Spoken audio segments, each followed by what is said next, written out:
I had always told myself that work was just work. It was a place for long hours, professional smiles, and the occasional small talk that filled the spaces between deadlines. Nothing more. Certainly not a place where personal boundaries blurred into something unpredictable. But on that particular night, I realized how easily rules can be bent when you are too tired to resist, too curious to refuse, and too blind to recognize the warning signs. The office was almost empty when it happened. The last flicker of fluorescent light hummed overhead, and the air was stale from the silence of abandoned cubicles. My Arabic boss, Mr. Karim, stood by the glass door of his office, his hand resting casually in his pocket as if he owned not just the building but the night itself. He was a tall man, broad-shouldered, with the kind of calm intensity that demanded respect without words. There was always something about the way he looked at people, like he was reading layers beneath their skin, peeling back their facades. Still here? His voice was deep, smooth, accented, but sharp enough to make me straighten in my chair. I nodded, stacking papers just to keep my hands busy. Almost done.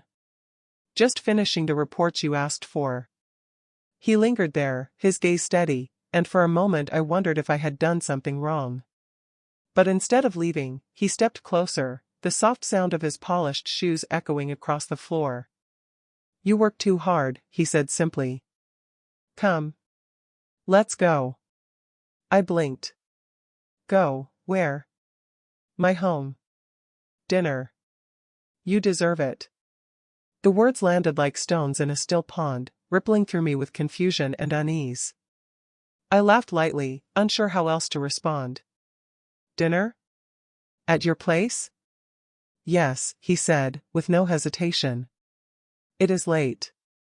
You should not walk home hungry." "I insist."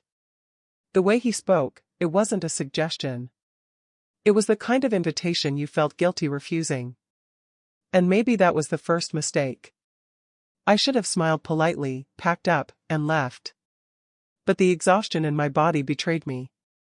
The thought of food, warm, comforting, free from the cold glow of the office lights, tempted me just enough.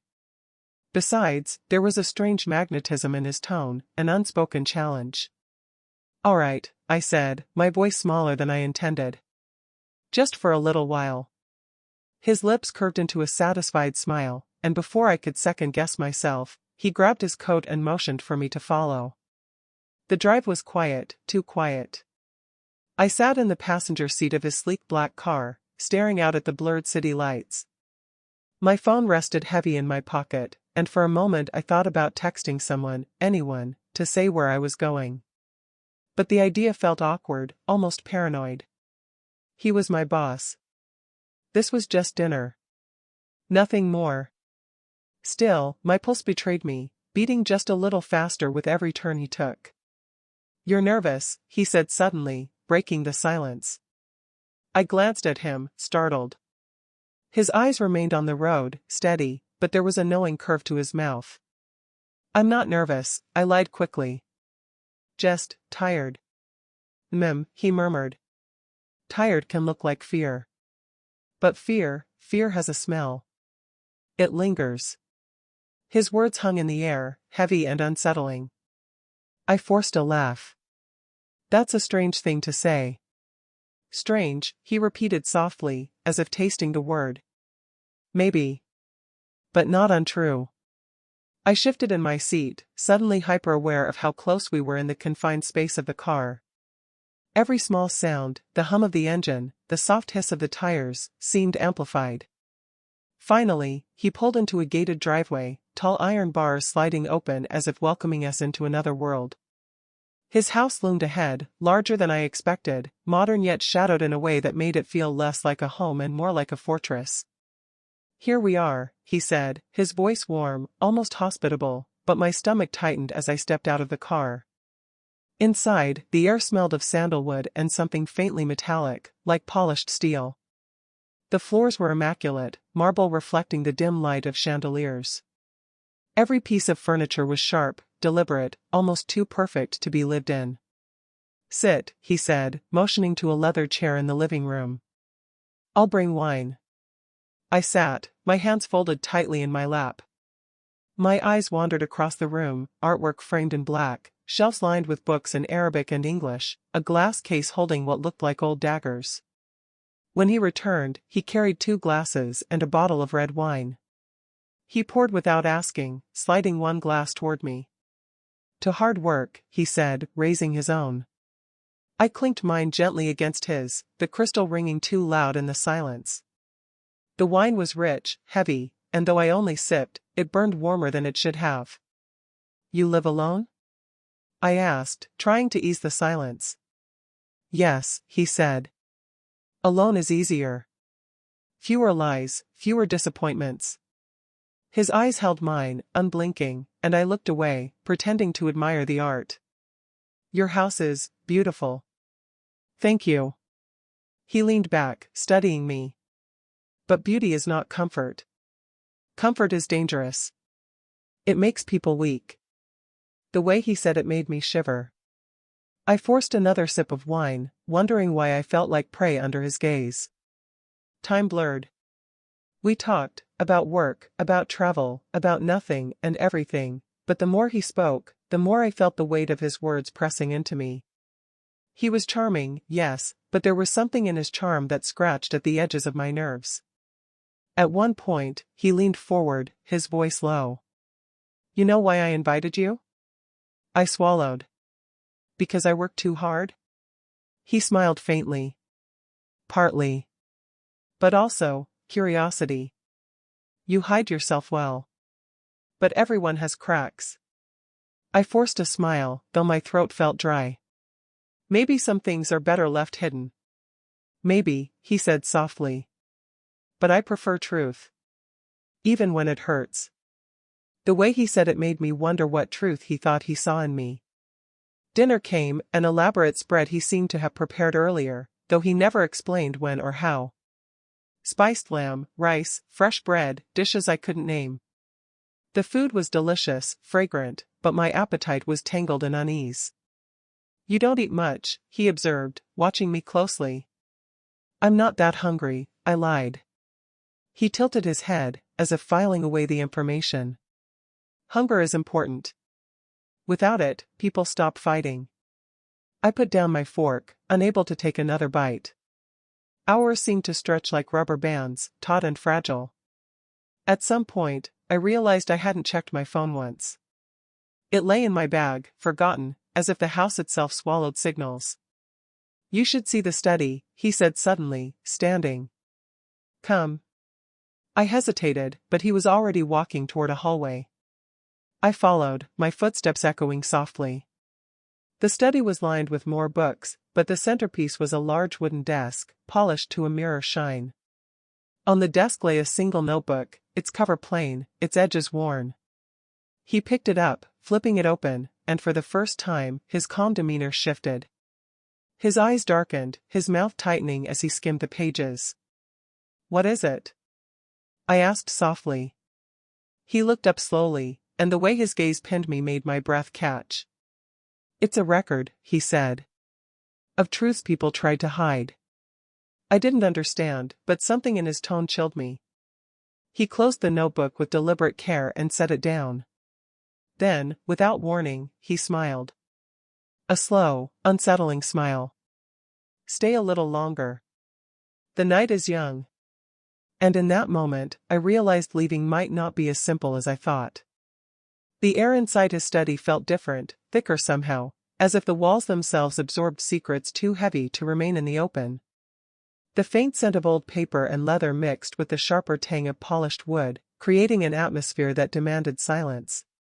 My eyes roamed the shelves, noting books in multiple languages, some spines cracked with age, others pristine and unread. But it was the notebook on the desk, the one he had called a record of truths, that held my attention like a magnet. I tried to mask my unease with curiosity. "So you keep journals?" I asked, my voice thin, testing. "Not journals," he corrected, slowly circling the desk as if giving me space while never truly letting me out of his orbit. "Confessions. Observations. Pieces of people. Pieces of people." The phrase clung to me like static, unpleasant and hard to shake. I laughed lightly, though it sounded hollow even to my own ears. Sounds dramatic. Truth is always dramatic, Kareem replied. That's why people hide it. Why they lie. He stopped directly in front of me, close enough that I could smell the faint trace of sandalwood on his clothes, mixed now with the darker undertone of wine on his breath. His eyes fixed on mine, not threatening, not yet, but steady in a way that stripped away the room, leaving me with nowhere to look but into him. You hide something too, he said softly. The statement, not a question, made my throat tighten. Everyone hides something. Yes, he agreed, smiling faintly. But most don't realize how transparent they are. I wanted to ask what he thought he saw in me, but my instinct told me not to give him that power. So instead, I broke eye contact, moving toward the shelves. My fingers brushed over the spines of books, philosophy, psychology, history. Titles about power, influence, control. You read a lot, I said, forcing casualness. Knowledge is leverage, he said simply. You'd be surprised how easily people can be broken when you understand them better than they understand themselves. His words were unsettling, not just for what they implied, but for the calm certainty with which he spoke them. He wasn't boasting. He was stating fact. I turned back toward the desk, the notebook still sitting there like a quiet dare. Can I asked, gesturing toward it. For a moment, he said nothing, then tilted his head, studying me. Go ahead. I opened it carefully, expecting pages of notes, perhaps even sketches. What I found instead were fragments, sentences scrawled in hurried ink, names I didn't recognize, phrases underlined twice. She lied about where she was. He confessed after 4 hours. They all break eventually. The words crawled across my skin, prickling the fine hairs at the back of my neck. I closed the notebook quickly, my pulse hammering in my throat. Kareem watched me with that same calm smile. Uncomfortable? I just don't understand what this is. It's nothing for you to worry about. His tone was light, but there was weight underneath. Not yet. Not yet. The phrase lodged itself in my mind like a splinter. Back in the living room, the wine glasses had been refilled. He motioned for me to sit again, and though every nerve in my body screamed for me to leave, I lowered myself into the leather chair. You look pale, he observed, handing me the glass. Drink. I hesitated. I shouldn't. I still have to drive home later. His smile widened, almost amused. Do you really think I'd let you drive after drinking? Don't worry. You'll be safe. Safe. The word sounded less like reassurance and more like a command, as if my safety wasn't mine to control. I took a small sip, if only to appease him, the wine cloying on my tongue. He leaned back, his gaze steady. Tell me something true. What? Anything. A truth you don't usually share. I shook my head. Why?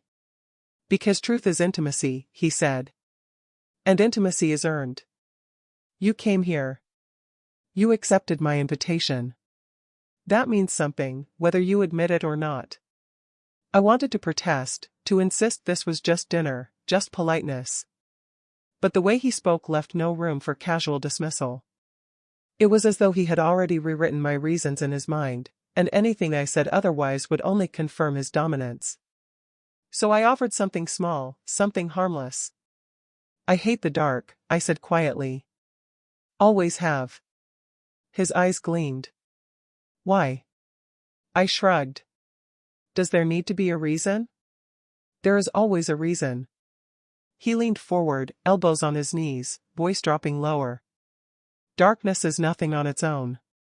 It only frightens because of what we imagine inside it. The real fear isn't the dark, it's yourself. I looked away, my hands tightening on the glass.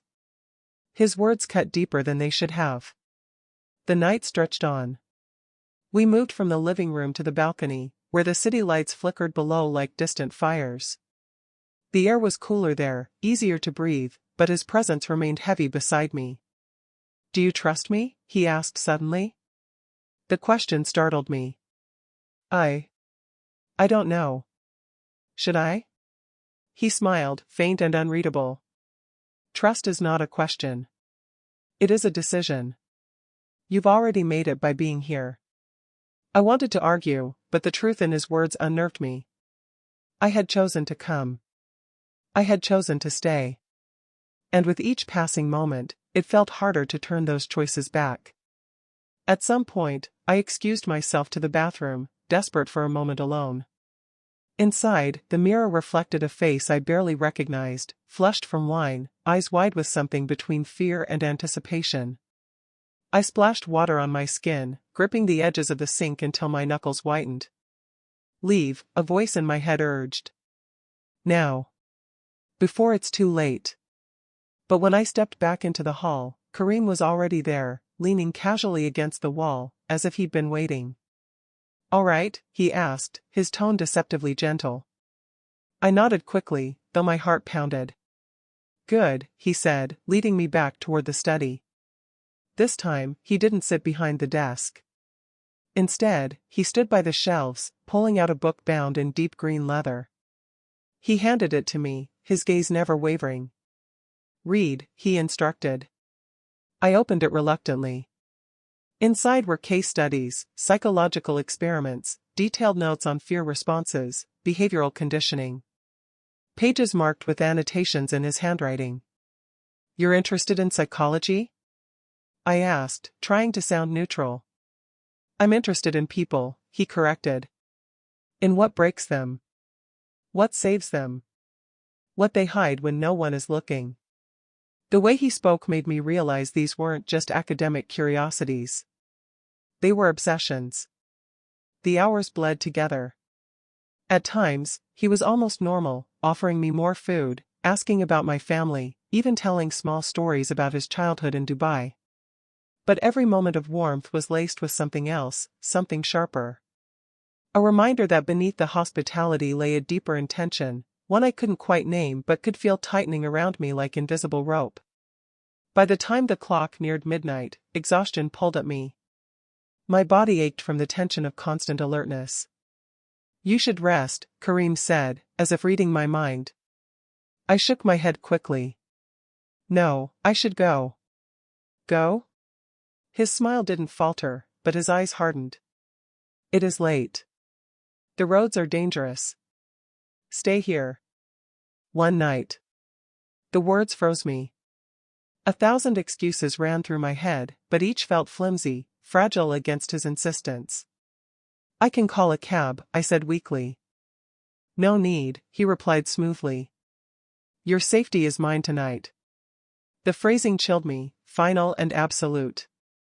He showed me to a guest room, large, immaculate, impersonal. A bed made with crisp white sheets, a dresser empty of belongings. The window overlooked the city, its lights distant and unreachable. You will be comfortable, Kareem said, standing in the doorway. Sleep well. I forced a nod. Thank you. But even as he closed the door, I knew sleep would be impossible. I sat on the edge of the bed, my mind racing. My phone was still in my bag, but the thought of using it filled me with dread. What if he heard? What if the signal didn't reach? The house was quiet, too quiet. Every creak of the walls, every whisper of the wind outside felt amplified. I lay down eventually, staring at the ceiling, my body rigid. And just as my eyes began to close, I heard it, the faintest sound. Footsteps, slow and deliberate, outside the door. I held my breath, my pulse thundering in my ears. The steps paused, lingering, as if someone stood right outside, listening. Then, silence. I waited, every nerve screaming, until finally the footsteps receded down the hall. But sleep never came. The night refused to end. I lay awake in the guest bed, my body stiff, every sense sharpened by unease. The footsteps outside my door still echoed in my head, a phantom rhythm that seemed to throb in time with my racing pulse. I told myself it had just been my imagination, old houses creak, shadows shift, sounds travel strangely in the dark. But denial was a fragile blanket, and I was too cold to be comforted by it. The ceiling above me was immaculate white, but in the dim light spilling from the city beyond the window, it seemed to shift and pulse with shapes I couldn't name. My eyes burned from refusing to close, as if sleep itself would be a dangerous surrender. At some point, the door handle rattled. I froze, every muscle locking into silence. It didn't turn fully, didn't open. Just rattled lightly, as though someone had touched it, then withdrawn. The sound was so soft I almost convinced myself it hadn't happened. Almost. I sat up, my chest rising and falling in quick, shallow breaths. My phone, I needed my phone. It was still in my bag, near the foot of the bed. I slid quietly across the sheets, reaching down, fingers trembling as I fumbled for it. The glow of the screen illuminated my face when I pressed the button, a beacon in the darkness. No signal. The words on the corner of the screen stabbed at me, no service. Of course. The house was too far inside the gated compound, its walls too thick, maybe even intentionally shielded. I felt the bottom drop out of me as the reality sank in. If something happened here, no one would know. Morning came eventually, though it felt less like relief and more like the start of a new trial. The sunlight through the blinds was too bright, clinical in its exposure, stripping away the comfort of shadows but not the tension inside me. When I stepped into the hallway, Kareem was already waiting. He stood at the far end, dressed neatly as though he'd never slept, his posture impeccable. "Good morning," he said smoothly. "Morning," I murmured, forcing my voice steady. "Did you sleep well?" I hesitated. The lie formed quickly on my tongue. "Yes. Thank you." He smiled faintly, but his eyes told me he didn't believe me. "Good," he said anyway. "Come. Breakfast." The dining table was laid out with a spread almost as elaborate as the dinner the night before: fresh bread, eggs, fruit, coffee that smelled stronger than anything I'd ever brewed. The effort was overwhelming, excessive, as though he wanted to eliminate any excuse for leaving. "You didn't have to do all this," I said quietly, sliding into a chair. "I wanted to," Kareem replied. He poured coffee into my cup, the steam curling upward like smoke. "Hospitality is important." The way he said it, though, felt less like generosity and more like a performance. I nibbled at bread, sipped coffee, pretending to eat more than I could stomach. All the while, I felt his eyes on me, watching, calculating. "You're quiet," he said suddenly. "Just tired," I murmured. "You are always tired." His tone was almost playful, but beneath it was an edge, sharp and unmistakable. "Perhaps you should learn to rest where you are." The words struck me harder than they should have. Rest where you are. As if he intended for me to stay longer than just last night. I pushed my plate away gently. "I really should get going. I have work." He leaned back, folding his arms. "Work can wait." "You can't." My chest tightened. "What do you mean?" He tilted his head, studying me as though I were a puzzle he was assembling piece by piece. "I mean you rush through life, always chasing, never stopping. You came here last night because you were too tired to fight me. Maybe you needed that." I swallowed hard, unsure how to respond. After breakfast, he suggested a walk through the house, as though it were a museum I hadn't yet explored. The corridor seemed endless, lined with art that grew darker the further we went, first landscapes, then abstract shapes, and finally portraits whose eyes seemed to follow me with unsettling intensity. He stopped at a locked door at the far end of the hall. The handle gleamed brass, untouched. "What's in there?" I asked, before I could stop myself. He glanced at the door, then back at me, his smile tight. "Not for you." The finality in his tone left no room for questions. But the way he lingered, just for a moment too long, made the hair on my arms rise. We ended up in his study again, sunlight slanting across the desk where the notebook still lay. This time, Kareem gestured for me to sit in the chair opposite his, as though we were equals in some unspoken negotiation. "I want to know something," he said, resting his elbows on the desk. "Why did you accept my invitation last night?" I hesitated. "You insisted." Yes, he said with a slow nod. But you could have said no. I thought back to the moment in the office, the weight of his voice, the subtle authority he carried. Could I really have said no? I didn't want to be rude, I said finally. His smile sharpened. Rudeness is fear in disguise. And fear, he tapped a finger against the desk. Fear reveals more truth than honesty ever will. The silence stretched, thick and suffocating. Hours blurred again, though this time the air between us was heavier. He asked me questions, not about work, but about my family, my past, my regrets. Each one pried deeper than the last, and though I tried to answer vaguely, I could feel him cataloging every hesitation, every shift in my tone. At one point, he leaned forward. What is your greatest weakness? The question jolted me. Why would I tell you that?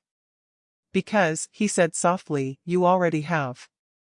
My stomach dropped. The way he looked at me made me feel exposed, as though he had been peeling layers off me from the moment I stepped into his house. By late afternoon, the tension had grown unbearable. I made another attempt. I really should go now. It's been wonderful, but I have things to do. His smile didn't waver. Tomorrow, then. I froze. Tomorrow? Yes. You'll stay again tonight. The words landed like a verdict, cold and inescapable. I forced a laugh. I can't. I have responsibilities, people expecting me. His gaze hardened, though his smile remained. No one is expecting you. Not tonight. Not tomorrow. If they were, you would have told them where you were going. My blood ran cold. He was right, I hadn't texted anyone, hadn't called. No one knew I was here. I stood abruptly, my chair scraping against the floor. I should go. Kareem rose as well, slow and deliberate, blocking the doorway with his frame. Sit down.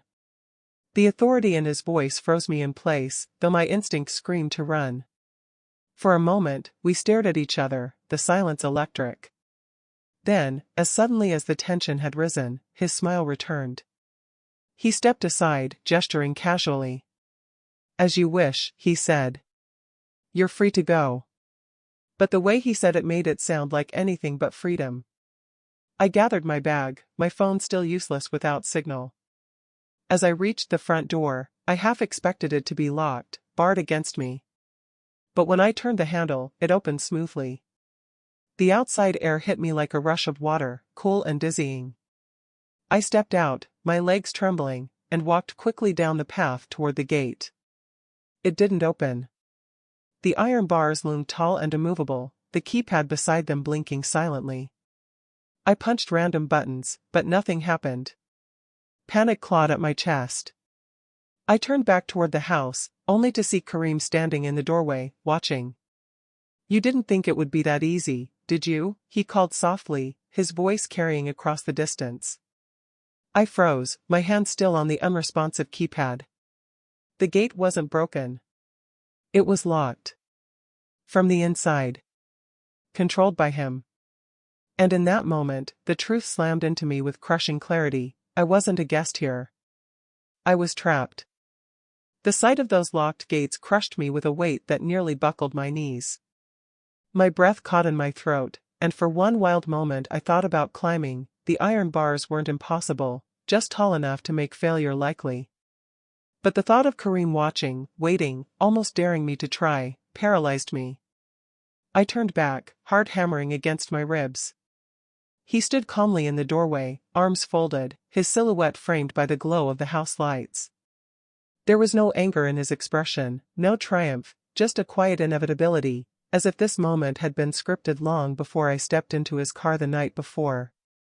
You look frightened, he said softly, voice carrying across the distance. I swallowed hard, gripping the iron bars until they bit into my palms. Let me out. Out?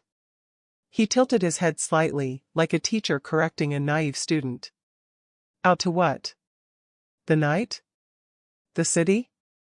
The lies you told yourself? I want to go home. My voice cracked.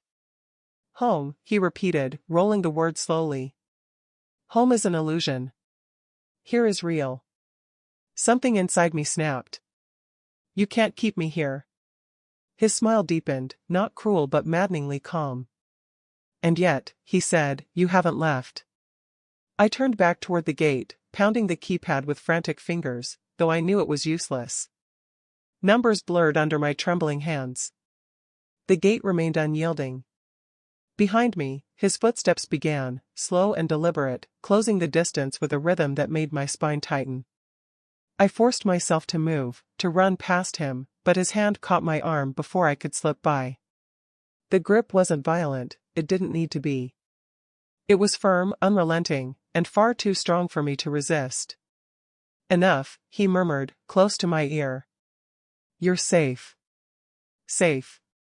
That word again, twisting itself into something sinister.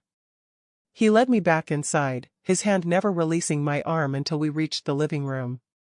I sank into the leather chair, chest heaving, sweat cooling on my skin. He poured more wine, sliding the glass toward me as though nothing unusual had happened. Drink, he said. I shook my head violently. No. His gaze sharpened, though his tone remained soft. Defiance is exhausting. Don't waste your energy. I don't want this, I whispered. You don't know what you want, Kareem replied, leaning forward. That's your problem. That's why you work until midnight, why you ignore yourself. But I see you. I know what you need. My stomach twisted. And what's that? Truth, he said simply. Even when it hurts. The hours that followed blurred into a haze of subtle cruelty.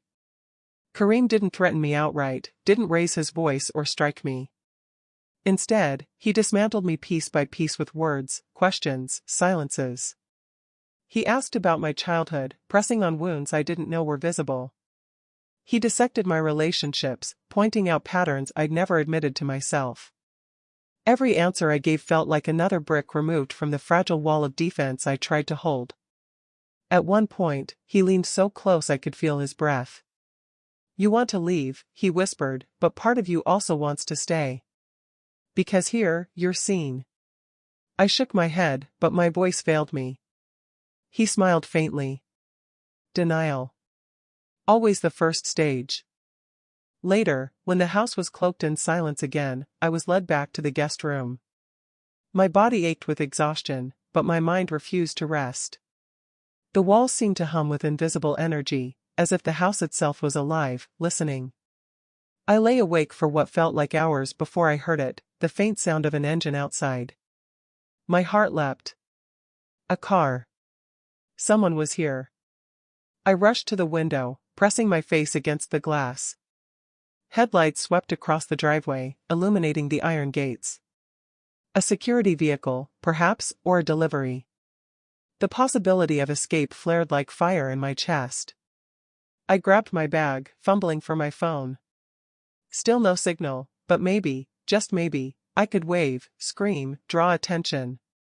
I threw open the window, the night air rushing in cold against my face. Help! I shouted, my voice hoarse with desperation. Please, help! For a moment, the car slowed. My pulse soared. They'd heard me. They had to have. Then Kareem's voice cut through the air behind me. Quiet. I spun, heart plummeting. He stood in the doorway, shadowed but unmistakable. Help! I screamed again, louder this time, frantic. I'm trapped. He crossed the room in 2 strides, clapping a hand firmly over my mouth. His grip was iron, silencing me completely. Enough, he hissed, his calm veneer slipping for the first time, his eyes blazing with something darker. I thrashed against him, but he held me effortlessly. Outside, the car idled only a moment longer before pulling away, headlights vanishing into the night. The sound of the engine faded, leaving only my muffled sobs and the pounding of my pulse. When Kareem finally released me, I collapsed onto the bed, trembling. That, he said coldly, was foolish. I looked up at him, tears burning my eyes. Please, let me go. His face softened again, unsettlingly fast. He reached out, brushing a tear from my cheek with his thumb. Shoo. You're safe. You just don't see it yet. The next morning, I woke to find my phone gone. My bag, rifled through, sat neatly in the corner, but the device that tethered me to the outside world had vanished. Panic clawed at me. I searched the room, tearing through drawers, under the bed, but it was gone. When I stormed into the study, Kareem sat calmly at his desk, sipping coffee. My phone lay in front of him. Looking for this? He asked, holding it up. Give it back, I demanded, my voice shaking. He tilted his head, amused. So many messages waiting for you? That's not the point. It is the point, he interrupted. You cling to it like a lifeline, but it's nothing. Empty. No one is waiting. No one knows. No one cares. That's not true, I whispered, though doubt gnawed at me. He set the phone down, just out of reach. You want it? Earn it. Tell me something real. Something you've never told anyone. I shook my head. No. Then the phone stays with me. The days blurred into each other, time losing meaning inside his fortress. He fed me, spoke to me, studied me. Sometimes he was almost kind, making me laugh despite myself, offering food with gentle insistence. Other times, he grew cold, his silences stretching so long they became unbearable, forcing me to speak just to break them. Each attempt I made to resist seemed only to amuse him. He anticipated me, cut me off, redirected me. It was like being caught in a game whose rules I didn't understand but which he had been playing his entire life. And then, one night, the false rescue came. I was sitting in the guest room, staring blankly at the ceiling, when I heard the faint sound of a door opening downstairs.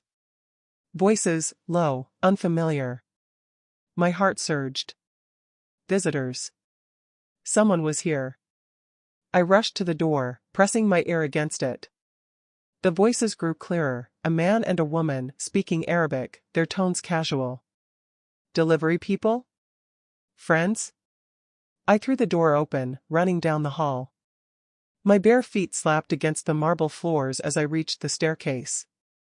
Below, two people stood near the entrance, bags in their arms. Their eyes widened at the sight of me. Please, I gasped, voice trembling. Help me. He's keeping me here. Kareem appeared instantly, stepping smoothly between us, his voice calm but edged with steel. She's tired. Confused. Long hours at work. The couple exchanged uncertain glances, shifting uncomfortably. It's true. I cried. He won't let me leave. Please. Kareem turned to them, his expression effortlessly composed. Go. I'll handle this.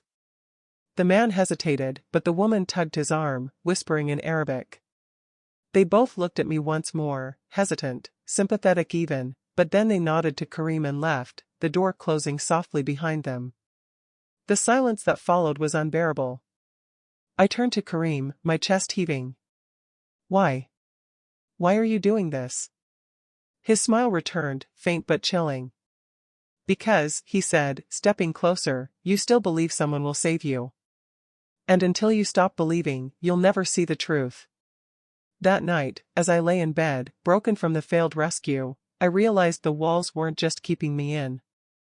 They were erasing me. The failure of that rescue attempt hollowed me out. It stripped something from me that I hadn't realized I was clinging to, hope. The couple's faces haunted me, hesitant, sympathetic, but ultimately powerless against Kareem's authority. They left me behind without a word, and their silence was worse than any cruelty. It made me feel invisible. Forgettable. But despair, I learned, doesn't always end in surrender.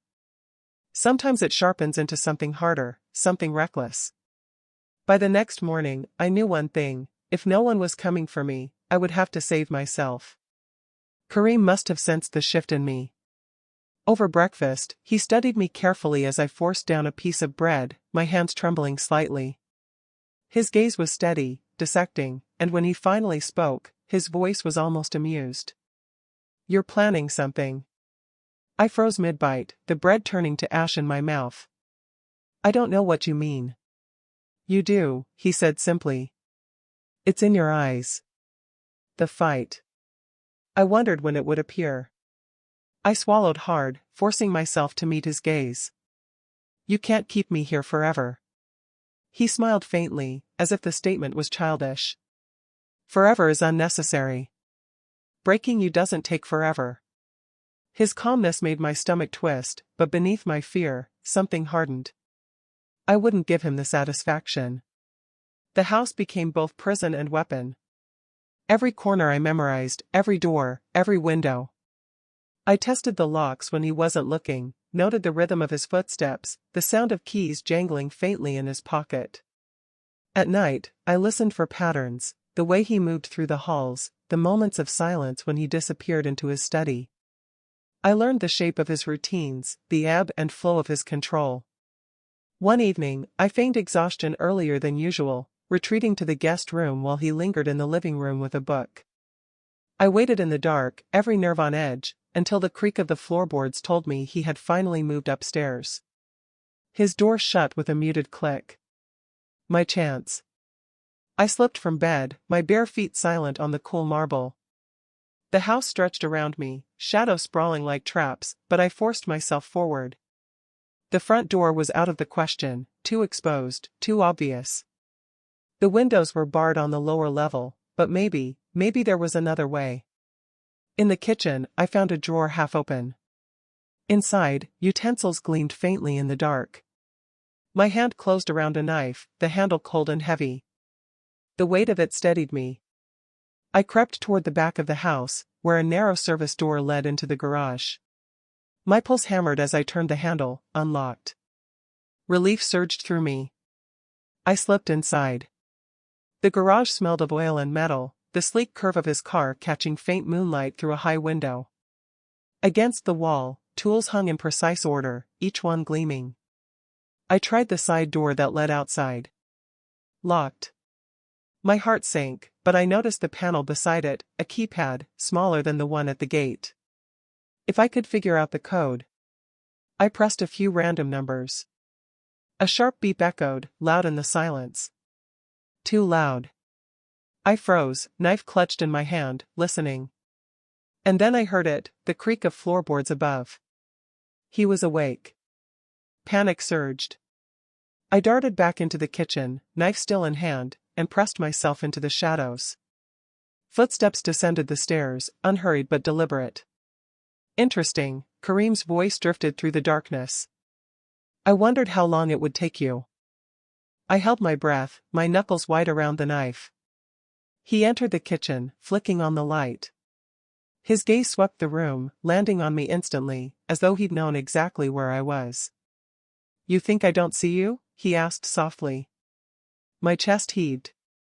Stay back. I raised the knife, the blade trembling in my grip. His expression didn't change. He stepped closer, slow, measured. Good. Fight. I prefer it this way. Don't come closer. I shouted, though my voice cracked. He stopped only a few feet away, his eyes locked on mine. Do you even know what you'd do with it? I swallowed hard, the knife shaking. I'll use it if I have to. His smile deepened, almost tender. Then do it. End it now. The words froze me. He leaned closer, exposing himself, daring me. My arm trembled violently, my whole body screaming to act, but my muscles refused. Kareem watched me crumble, his smile never wavering. Finally, he reached out and plucked the knife from my hand with ease. Not yet, he whispered, his breath warm against my ear. The next morning, he set the knife on the breakfast table between us like a centerpiece. The blade gleamed under the light, mocking me. See, he said, sipping his coffee. Even when I give you the chance, you cannot take it. That is weakness. But weakness can be taught away. I stared at the knife, shame burning in my chest. You'll try again, he continued calmly. You'll keep trying. That's good. Because every attempt will teach you more about yourself than you want to know. I pushed the plate away, my appetite gone. But failure didn't extinguish me. If anything, it sharpened my desperation. I couldn't afford hesitation again. That night, I searched the guest room thoroughly. Behind the dresser, I found a loose floorboard. Beneath it, dust clung to a small cavity, but empty. Still, the discovery gave me an idea. I hid a broken shard of mirror under the bed frame, tucking it into the shadows where even his meticulous searches might miss it. A weapon. Not much, but something. The next day, Kareem grew more unpredictable. He oscillated between warmth and cruelty with dizzying speed. One moment, he was laughing, telling me stories about his family. The next, he was icy, silent, his eyes dissecting me until I wanted to scream. At lunch, he leaned close, his voice low. "You called for help once. No one came. Do you understand why?" I stared at him, silent. "Because no one listens to noise," he said. "But truth? Truth always finds an ear." I didn't respond. I wouldn't give him that satisfaction. By the third night, I couldn't endure it any longer. I waited until his footsteps retreated upstairs again. My shard of mirror was cold in my hand as I crept into the hallway, heart pounding. This time, I didn't go for the garage. I went for the study. The desk was locked, but I rifled through the drawers until I found a set of keys. My hand shook as I tried them, one by one, until finally, a click. The bottom drawer slid open. Inside, documents. Files. And at the top, a small remote with a single button. The gate. It had to be. I clutched it tight, stuffing it into my pocket. My pulse soared with fragile hope. But then the lights flickered on. Kareem stood in the doorway, his expression unreadable. "You disappoint me," he said quietly. I froze, the remote heavy in my pocket. For the first time, there was no smile on his face. No calm amusement. Just silence, sharp and dangerous. He stepped into the room, closing the door behind him.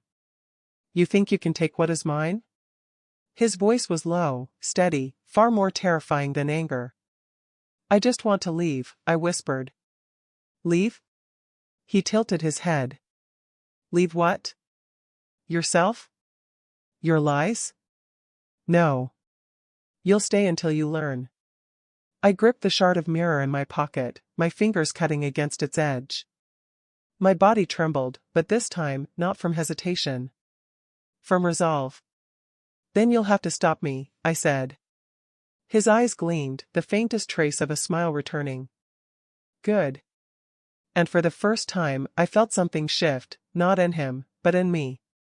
That night, lying in bed with the remote hidden beneath the mattress, I stared into the darkness and whispered to myself, "Tomorrow. I will try again. I have to." But even as I clung to that fragile resolve, I knew Kareem was right about one thing. Every attempt was teaching me something I didn't want to know. The remote burned in my mind all night, a tiny piece of plastic that could mean freedom or disaster. I barely slept, my body curled around the mattress where I'd hidden it, my pulse hammering so hard I could feel it in my teeth. Every sound in the house made me stiffen, the groan of pipes, the whisper of wind, the creak of the floorboards as Kareem moved in the distance. Morning came with an unnatural brightness, the sun pouring through the blinds like interrogation lights. My body ached with exhaustion, but my mind was sharp, honed to a single point: today. Kareem greeted me with his usual calm composure. Breakfast waited on the table, eggs, bread, fruit arranged with almost ceremonial neatness. He poured coffee for me without asking, sliding the cup across the polished surface. "You didn't sleep," he observed, eyes flicking to the dark circles under mine. "I don't sleep well here," I said flatly. He tilted his head, studying me. "Because you still believe you can leave." I didn't answer. His lips curved faintly. "Hope is stubborn. But it always dies in the end." I clenched my jaw and forced myself to sip the coffee. I had to keep him calm, unsuspecting, until the moment came. The day stretched painfully, each hour an eternity. Kareem moved through the house with his usual rhythm, always nearby, always watching. I played along, answered his questions, ate just enough food, forced small smiles. Every word out of my mouth tasted like ash, but I needed him to believe he was still in control. By evening, he led me once more into the study. The notebook sat on the desk, as always, its pages filled with fragments of other people's confessions. He motioned for me to sit opposite him. "You're quieter today," he said. "I don't have much left to say," I murmured. He leaned forward, resting his elbows on the desk. "That's progress. Words are cheap. Silence is truth." His gaze pinned me like an insect under glass. I forced myself not to flinch. "Maybe you're right." The faintest flicker of satisfaction crossed his face. That night, I waited until I heard his door shut upstairs. I lay motionless for several minutes, counting my breaths, before slipping the remote from beneath the mattress. It felt small and fragile in my hand, far too insignificant to decide my fate. I crept down the hall, the marble floor icy against my bare feet. The house was silent except for the faint hum of electricity in the walls. Every step seemed deafening, my pulse pounding in my ears. The front door loomed ahead. Beyond it, freedom. I pressed the button. For a terrifying moment, nothing happened. Then, in the distance, I heard it, the mechanical grind of the gates beginning to slide open. Hope surged, wild and dizzying. I shoved the front door open and ran down the path, my lungs burning. The night air hit me like water, cold and clean. The gates were moving, slowly, agonizingly slow, but open enough that I could slip through. I sprinted, my heart a drumbeat of desperation. The iron bars yawned wider with each second, my salvation finally within reach. And then a voice cut through the night. "Run, little bird." I stumbled, my legs nearly buckling. Kareem's silhouette emerged from the shadows by the driveway, tall and unyielding. "You think I didn't know?" His voice was calm, almost gentle. "You think I didn't see?" I forced myself forward, toward the gate, refusing to stop. His footsteps followed, measured but steady, each one closing the distance. "Go, then," he called. "But understand, you will never leave me." I reached the gate, my fingers scraping against the cold iron as I squeezed through the narrow opening. The remote clattered from my hand, falling uselessly to the ground. For one terrifying second, I thought he would grab me, drag me back into the darkness. But his hands never touched me. He simply watched, his eyes gleaming in the moonlight. "Freedom is just another cage," he said softly, almost to himself. "You'll see." Then the gates closed behind me with a metallic slam, cutting him off from view. I ran. Through the empty streets, past silent houses, my breath tearing through my lungs like fire. My feet bled from the pavement, but I didn't stop until I reached the nearest road where headlights finally appeared. A car slowed, the driver rolling down the window in confusion. "Are you all right?" I could barely form words. "Help. Please. Call the police."